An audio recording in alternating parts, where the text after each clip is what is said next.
BA 4th semester ಎಲ್ಲ ವಿದ್ಯಾರ್ಥಿಗಳಿಗೆ ಮತ್ತೊಂದು ವಿಡಿಯೋಗೆ ಪ್ರೀತಿಯ ಸ್ವಾಗತ.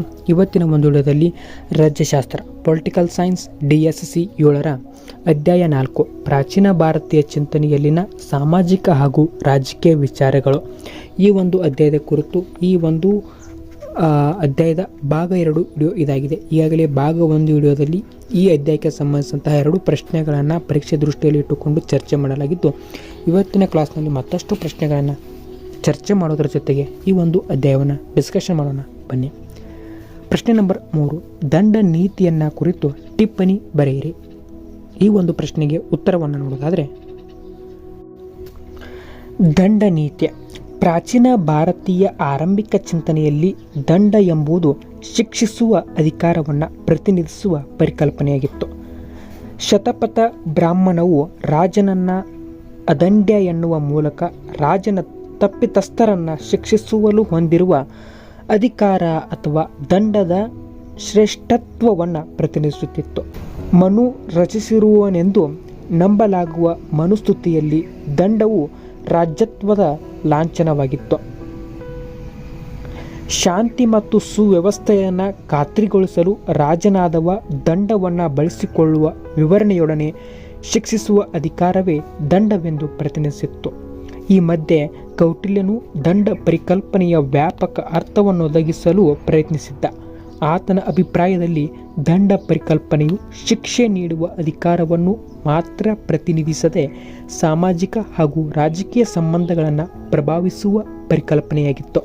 ಹೀಗೆ ಆರಂಭಿಕ ಭಾರತೀಯ ಚಿಂತನೆಯಲ್ಲಿ ಸ್ಥಾನ ಪಡೆದಿದ್ದ ದಂಡ ಪರಿಕಲ್ಪನೆಯ ಬೆಳಕಿನಲ್ಲಿ ರಾಜ್ಯ ಧರ್ಮದ ಭಾಗವಾಗಿ ದಂಡ ನೀತಿ ಎಂಬ ಪರಿಕಲ್ಪನೆ ಮೂಡಿಬಂದಿರುವುದು ಗಮನಾರ್ಹ. ಹಾಗಾದರೆ ದಂಡ ನೀತಿಯ ಅರ್ಥವನ್ನು ನೋಡೋದಾದರೆ, ಮೀನಿಂಗ್ ಆಫ್ ದಂಡ ನೀತಿ. ಪದಶಃ ದಂಡ ನೀತಿ ಎಂಬುದು ಆರಂಭಿಕ ಭಾರತೀಯ ಚಿಂತನೆಯಲ್ಲಿ ಶಿಕ್ಷಿಸುವ ಕಲೆ ಎಂಬರ್ಥ ನೀಡುತ್ತದೆ. ಸರಳಾರ್ಥದಲ್ಲಿ ರಾಜನಾದವನು ತನ್ನ ಕರ್ತವ್ಯಗಳನ್ನು ಸಮರ್ಪಕವಾಗಿ ಪಾಲಿಸಲು ಅನುಸರಿಸಬೇಕಾದಾಗಿದ್ದ ನೀತಿಯನ್ನು ದಂಡ ನೀತಿ ಎನ್ನಬಹುದಾಗಿದೆ. ವಿಶಾಲಾರ್ಥದಲ್ಲಿ ಸಾಮಾಜಿಕ, ಆರ್ಥಿಕ, ರಾಜಕೀಯ ಸಂಬಂಧಗಳ ಸಂಯೋಜನೆಗೆ ರಾಜನೊಬ್ಬ ಶಿಕ್ಷೆಯನ್ನು ಬಳಸಿಕೊಳ್ಳುವ ವಿಧಾನವನ್ನು ವಿವರಿಸುವುದೇ ದಂಡ ನೀತಿ ಎನಿಸಿತ್ತು. ಇಂದಿನ ಆಧುನಿಕ ರಾಷ್ಟ್ರಗಳ ಸರ್ಕಾರಗಳು ಹೊಂದಿರುವ ಪೊಲೀಸ್ ಪಡೆಗಳು, ಸೈನಿಕ ದಳಗಳು, ನ್ಯಾಯಾಲಯಗಳು, ಆಡಳಿತಶಾಹಿ ದಂಡಾಧಿಕಾರಗಳುಳ್ಳ ವ್ಯವಸ್ಥೆಯನ್ನು ಪ್ರಾಚೀನ ಭಾರತದ ದಂಡ ನೀತಿ ಎಂಬ ರಾಜಕೀಯ ವಿಚಾರವು ಪ್ರತಿನಿಧಿಸುತ್ತಿತ್ತು. ಸಾಮಾಜಿಕ ಮತ್ತು ಆರ್ಥಿಕ ಕ್ಷೇತ್ರಗಳಲ್ಲಿ ಸಮತೋಲಿತ ಪ್ರಗತಿಯನ್ನು ಉಂಟು ಮಾಡುವಲ್ಲಿ ರಾಜನಿಗೆ ದಂಡ ನೀತಿಯ ಉಪಯುಕ್ತ ಸಾಧನವಾಗಿತ್ತು.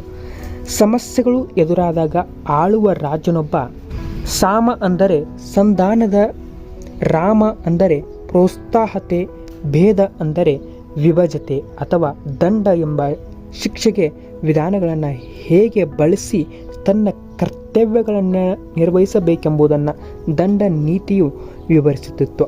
ಹೀಗಾಗಿ ರಾಜನ ಕರ್ತವ್ಯಗಳನ್ನು ಸೂಚಿಸಲು ರಾಜಧರ್ಮ ಮತ್ತು ದಂಡ ನೀತಿಯ ಪರಿಕಲ್ಪನೆಗಳ ನಡುವೆ ಅಂತರ್ಸಂಬಂಧವನ್ನು ಗುರುತಿಸಲಾಗುತ್ತಿತ್ತು. ಜೊತೆಗೆ ದಂಡ ನೀತಿಯನ್ನು ಆಳ್ವಿಕೆಯ ಕಲೆ ಅಥವಾ ಶಿಕ್ಷಣ ಶಾಸ್ತ್ರವೆಂದು ಪರಿಗಣಿಸಲಾಗುತ್ತಿತ್ತು. ಕೌಟಿಲ್ಯನು ಅಭಿಪ್ರಾಯಪಡುವಂತೆ ವಸ್ತುಗಳ ಉತ್ಪನ್ನ, ಸಂರಕ್ಷಣೆ, ವಿತರಣೆಯಂತಹ ಚಟುವಟಿಕೆಗಳಿಗೆ ಪ್ರಾಚೀನ ಭಾರತದಲ್ಲಿ ದಂಡ ನೀತಿಯ ಪರಿಕಲ್ಪನೆಯು ವ್ಯಾಪಿಸಿದ್ದು ರಾಜ್ಯಾಡಳಿತದ ಸಮಗ್ರ ಪರಿಕಲ್ಪನೆಯಾಗಿ ಅಸ್ತಿತ್ವದಲ್ಲಿತ್ತು. ಒಟ್ಟಾರೆ ಪ್ರಾಚೀನ ಭಾರತದಲ್ಲಿ ದಂಡ ನೀತಿಯ ರಾಜನಲ್ಲಿದ್ದ ಸಂರಕ್ಷಿಸುವ ಹಾಗೂ ಶಿಕ್ಷಿಸುವ ಅಧಿಕಾರವನ್ನು ಪ್ರತಿನಿಧಿಸುವ 2 ಅಲುಗಿನ ಖಡ್ಗದಂತಿತ್ತು. ಈ ಹಿನ್ನೆಲೆಯಲ್ಲಿ ರಾಜ್ಯಾಡಳಿತ ನೋಡಿಕೊಳ್ಳುವ ಪ್ರತಿಯೊಬ್ಬ ರಾಜ್ಯ ಪಾಲಿಸಬೇಕಾದ ಸಾರ್ವತ್ರಿಕ ಕರ್ತವ್ಯಗಳ ಅಂದರೆ ರಾಜ್ಯ ಧರ್ಮದ ನೆರಳಿನಲ್ಲಿ ದಂಡ ನೀತಿಯ ಬಳಸುತ್ತಿತ್ತು. ಶಿಷ್ಯರ ರಕ್ಷಣೆ ಮತ್ತು ದುಷ್ಟರ ನಾಶದ ಸಾಧನವಾಗಿದ್ದ ದಂಡ ನೀತಿಯು ಆರಂಭಿಕ ಭಾರತೀಯ ಚಿಂತನೆಯಲ್ಲಿ ವಿವಿಧ ಚಿಂತಕರಿಂದ ಪ್ರತಿನಿಧಿಸಲ್ಪಟ್ಟಿತು. ಇನ್ನು ದಂಡ ನೀತಿಯ ಪ್ರಾಮುಖ್ಯತೆ, ಇಂಪಾರ್ಟೆನ್ಸ್ ಆಫ್ ದಂಡ ನೀತಿ. ಪ್ರಾಚೀನ ಭಾರತದಲ್ಲಿ ಧರ್ಮದೊಡನೆ ಅಸ್ತಿತ್ವದಲ್ಲಿದ್ದ ದಂಡವು ಧರ್ಮವನ್ನು ರಕ್ಷಿಸುವ ಸಾಧನವೆಂದು ಪರಿಗಣಿಸಲ್ಪಟ್ಟಿತು.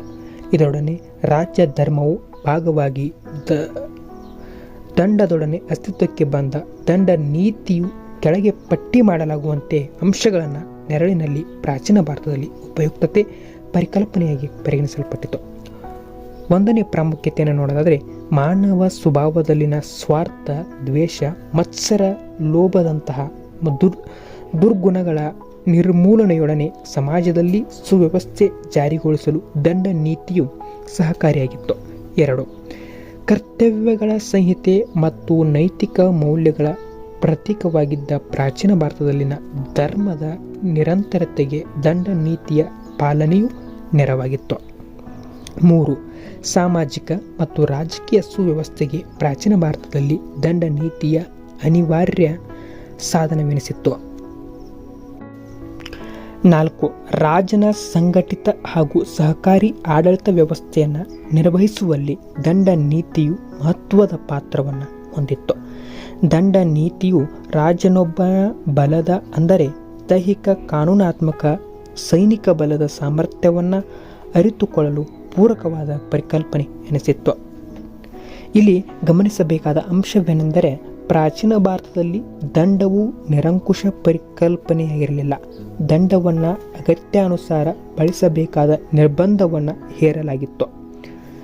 ಉತ್ತಮ ದಂಡ ನೀತಿಯ ಅದನ್ನು ಉತ್ತಮವಾಗಿ ಪ್ರಯೋಗಿಸುವ ರಾಜನನ್ನು ಅವಲಂಬಿಸಿತ್ತು. ದಂಡ ಬಳಸುವ ರಾಜನು ಅತಿಯಾಗಿ ಅದನ್ನು ಬಳಸಿದರೆ ಜನರು ಆತನನ್ನು ದಂಡಿಸುವ ಅಧಿಕಾರ ಪಡೆದಿದ್ದರು. ಹೀಗಾಗಿ ಪ್ರಜಾಸತ್ತಾತ್ಮಕ ತತ್ವದಡಿ ದಂಡ ನೀತಿಯ ಪ್ರಯೋಗವು ಭಾರತದಲ್ಲಿ ಕಂಡುಬರುವಂತಾಗಿತ್ತು.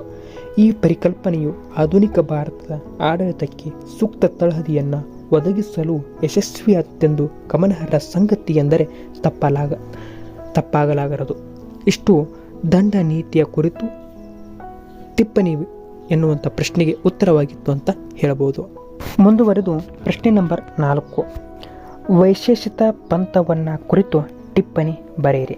ಈ ಪ್ರಶ್ನೆಗೆ ಉತ್ತರವನ್ನು ನೋಡೋದಾದರೆ, ವೈಶೇಷಿತೆ ಪ್ರಾಚೀನ ಭಾರತದಲ್ಲಿ ತತ್ವಶಾಸ್ತ್ರವನ್ನು 6 ಸಾಂಪ್ರದಾಯಿಕ ಹಾಗೂ 3 ಅಸಾಂಪ್ರದಾಯಿಕ ಪಂಥಗಳಾಗಿ ವಿಂಗಡಿಸಲಾಗುತ್ತದೆ.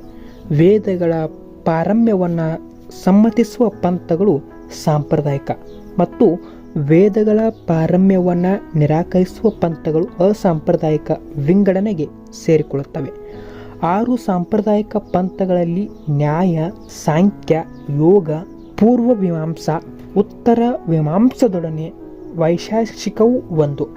ಮಹರ್ಷಿ ಕನ್ನಡ ರಚಿಸಿದಂತೆ ವೈಶಾಖಿಕ ಸೂತ್ರದಲ್ಲಿ ವೈಶಾಖಿಕ ತತ್ವಶಾಸ್ತ್ರದ ವಿಚಾರಗಳ ಮೂಲವನ್ನು ಗುರುತಿಸಬಹುದಾಗಿದೆ.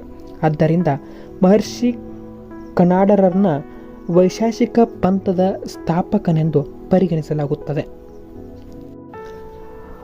ವಿಶ್ವದ ವಿವಿಧ ಭೌತಿಕ ಘಟಕಗಳ ವೈಶಿಷ್ಟ್ಯತೆಯನ್ನು ಪ್ರತಿಪಾದಿಸುವ ವಿಚಾರಧಾರೆಗೆ ವೈಶಾಖಿಕ ಎಂಬ ಶಿರೋನಾಮೆ ಬಂದಿತೆಂದು ನಂಬಲಾಗುತ್ತದೆ. ಜಗತ್ತಿನ ಎಲ್ಲ ವಸ್ತುಗಳನ್ನು ಪರಮಾಣುವಿನ ಮಟ್ಟಕ್ಕೆ ಸೀಮಿತಗೊಳಿಸಲು ಸಾಧ್ಯವಿದ್ದ ಈ ಪರಮಾಣುವಿನಲ್ಲಿ ಪ್ರಜ್ಞೆಯನ್ನು ಉಂಟು ಮಾಡುವ ಶಕ್ತಿ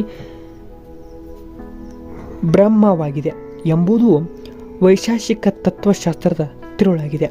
ವೈಶಾಖಿಕ ತತ್ವಶಾಸ್ತ್ರದ ವಿಚಾರಗಳು ವಾಸ್ತವಿಕ ಹಾಗೂ ವಸ್ತುನಿಷ್ಠ ಸ್ವರೂಪವನ್ನು ಮೈಗೂಡಿಸಿಕೊಂಡಿದ್ದವು. ನ್ಯಾಯ ತತ್ವಶಾಸ್ತ್ರವನ್ನು ಹೋಲುವುದಾದರೂ ತನ್ನ ಸ್ವಾಭಾವಿಕ ಸ್ವರೂಪದೊಡನೆ ಸ್ವತಂತ್ರ ಅಸ್ತಿತ್ವವನ್ನು ವೈಶಾಖಿಕ ವಿಚಾರಧಾರೆ ಉಳಿಸಿಕೊಳ್ಳಲು ಯಶಸ್ವಿಯಾಗಿತ್ತು. ವೈಜ್ಞಾನಿಕ ತಳಹದಿ ಹೊಂದಿದ್ದ ವೈಶಾಖಿಕ ಪಂಥದ ಪ್ರಧಾನ ಲಕ್ಷಣಗಳನ್ನು ಈ ಮುಂದೆ ನೋಡುತ್ತಾ ಹೋಗೋಣ ಬನ್ನಿ. ಲಕ್ಷಣ 1. ವಿಶ್ವವನ್ನಾಳುವ ವಾಸ್ತವಿಕ ಹಾಗೂ ವಸ್ತುನಿಷ್ಠ ತತ್ವಗಳ ಮಂಡನೆ. 2. ವಿಶ್ವದ ಭೌತಿಕಾಂಶಗಳಲ್ಲಿ ನಂಬಿಕೆ. 3. ದ್ರವ್ಯ ಎಂದು ಪರಿಗಣಿಸಲ್ಪಡುವ ಬೆಂಕಿ, ಗಾಳಿ, ನೀರು, ಭೂಮಿ ಮತ್ತು ಆಕಾಶವೆಂಬ ಪಂಚಭೂತಗಳಿಂದ ಸಮಸ್ತ ವಿಶ್ವದ ರಚನೆಯಾಗಿದೆ. 4. ವಾಸ್ತವಿಕತೆಯನ್ನು ಹಲವು ವಿಧಗಳಲ್ಲಿ ವಿಂಗಡಿಸಬಹುದಾಗಿದ್ದು ಅವುಗಳಲ್ಲಿ ಗುಣ, ಕರ್ಮ, ಸಾಮಾನ್ಯ, ವಿಶೇಷ, ಸಮನ್ವಯ, ಅಭಾವ ಪ್ರಧಾನವಾದವು. 5. ವಿಶ್ವದ ಸಕಲ ಭೌತಿಕ ವಸ್ತುಗಳು ಪರಮಾಣುವಿನಿಂದ ಸೃಷ್ಟಿಸಲ್ಪಟ್ಟಿವೆ. ವಿಶ್ವದ ವಿವಿಧ ವಿದ್ಯಮಾನಗಳನ್ನು ನೋಡಲು ಮತ್ತು ವಿವರಿಸಲು ಕಾರಣವಾಗಿರುವ ಭೌತಿಕ ವಸ್ತುಗಳಿಗೆ ತಳಹದಿ ಪರಮಾಣು. 6. ವಿಶ್ವದ ಎಲ್ಲ ಬೆಳವಣಿಗೆಗೆ ಚಾಲಕ ಶಕ್ತಿಯೇ ದೇವರು. ಮಾನವ ನಡತೆಯ ಗುಣಗಳನ್ನು ಪರಿಶೀಲಿಸುವ ದೇವರ ಸ್ವರ್ಗ ಅಥವಾ ನರಕದ ಸ್ಥಾನವನ್ನು ನಿರ್ಧರಿಸುತ್ತಾನೆ. 7. ಮಾನವರ ಕೃತ್ಯಗಳನ್ನು ನಿರ್ಧರಿಸುವ ಕರ್ಮ ಸಿದ್ಧಾಂತವು ವಿಶ್ವವನ್ನು ಆಳುವುದೆಂಬ ನಂಬಿಕೆ. 8. ದೇವರ ಇಚ್ಛೆಯಂತೆ ಜಗತ್ತಿನ ಸ್ಪಷ್ಟ ಮತ್ತು ವಿನಾಶ ಸಂಭವಿಸುತ್ತದೆ. ಈ ಹಿಂದೆ ಚರ್ಚಿಸಲಾದ ಅಂಶಗಳ ನೆರವಿನಿಂದ ಪ್ರಾಚೀನ ಭಾರತ ಉಳಿದೆಲ್ಲ ಸಾಂಪ್ರದಾಯಿಕ ಪಂಥಗಳಿಂದ ವೈಶೇಷಿಕ ಪಂಥ ಭಿನ್ನವೆಂಬುದು ಸ್ಪಷ್ಟವಾಗುತ್ತದೆ. ನ್ಯಾಯ ಮತ್ತು ವೈಶೇಷಿಕತೆಗಳ ನಡುವೆ ಸಮ್ಮತೆ ಕಂಡುಬರುವಂತಹ ಅಂಶಗಳಿದ್ದು, ಕಾಲಾನುಕ್ರಮದಲ್ಲಿ ಈ ಎರಡೂ ಪಂಥಗಳು ಸಮ್ಮಿಲನಗೊಂಡು ನ್ಯಾಯ ವೈಶೇಷಿಕತೆ ವಿಚಾರಧಾರೆಗೆ ಕಾರಣವಾದದ್ದು ಗಮನಾರ್ಹ ಸಂಗತಿ. ಜೊತೆಗೆ ವೈಶೇಷಿಕ ಪಂಥವು ವೈಜ್ಞಾನಿಕ ಅಂಶಗಳ ನಡುವೆಯೂ ದೇವರಿಗೆ ಸ್ಥಾನ ನೀಡುವುದು ಆಸಕ್ತಿಕರ ಸಂಗತಿ ಎಂಬುದು ಉತ್ತರವಾಗಿತ್ತು ಅಂತ ಹೇಳ್ಬೋದು. ಇಷ್ಟು ಈ ಅಧ್ಯಾಯಕ್ಕೆ ಸಂಬಂಧಿಸಿದಂತಹ ಅಷ್ಟೂ ಪ್ರಶ್ನೆಗಳನ್ನು ಪರೀಕ್ಷೆ ನಿಟ್ಟಿನಲ್ಲಿ ಕೇಳಲಾಗಿತ್ತು ಅಂತ ಹೇಳ್ತಾ, ಈ ನಮ್ಮ ಪ್ರಯತ್ನ ಇಷ್ಟ ಆಗಿದ್ದರೆ ವಿಡಿಯೋಗೊಂದು ತಪ್ಪದೆ ಲೈಕ್ ಮಾಡಿ. ಇದೇ ರೀತಿಯ ನಿಮ್ಮ ಅನಿಸಿಕೆಗಳನ್ನು ಕಮೆಂಟ್ ಬಾಕ್ಸಲ್ಲಿ ಕಮೆಂಟ್ ಮಾಡಿ. ಹಾಗೆ ಎಲ್ಲ ಡಿಗ್ರಿಯ ವಿಡಿಯೋ ಅಪ್ಡೇಟ್ಗಳನ್ನು ಪಡೆಯಲು ತಪ್ಪದೆ ಚಾನಲ್ಗೆ ಸಬ್ಸ್ಕ್ರೈಬ್ ಆಗಿ ಅಂತ ಹೇಳ್ತಾ ಇವತ್ತಿನ ಒಂದು ವಿಡಿಯೋಗೆ ವಿರಾಮವನ್ನು ಕೋರ್ತಿದ್ದೇನೆ. ಎಲ್ಲರಿಗೂ ನಮಸ್ಕಾರ. ಜೈ ಹಿಂದ್, ಜೈ ಕರ್ನಾಟಕ ಮಾತೆ.